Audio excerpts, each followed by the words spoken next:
Вслед за мечтой. Под таким названием накануне в Якутске прошел праздничный концерт. На одной сцене с артистами эстрады выступали дети с ограниченными возможностями здоровья. С подробностями Александр Лысак.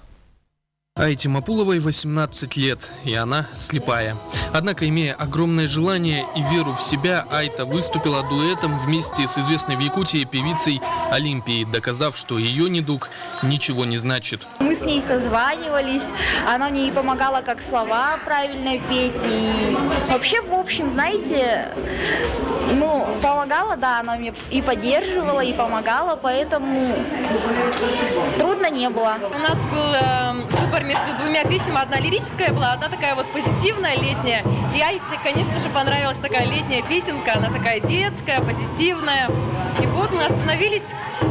Айта такая способная девочка, поэтому она, по-моему, за 2-3 дня уже научила эту песенку. Кроме нашей героини, в прошедшем концерте «Вслед за мечтой» приняли участие 25 детей с ограниченными возможностями.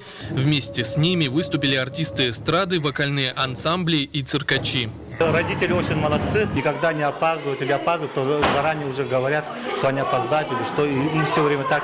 И все время детей они привозят на занятия. Вот именно что порадовало, что родители очень активно участвуют в жизни своих детей. Концерт «Вслед за мечтой» проводится уже в 4-й раз. И каждый год организаторы привносят что-то новое. У нас в этом году есть цветовая такая композиция есть. И у нас изюминка в том, что дети сперва интервью, показывают интервью детей, а потом только выступают. После каждого выступления участникам вручали благодарственные письма и специальные статуэтки. Тем не менее, цель фестиваля – это не выявление лучших.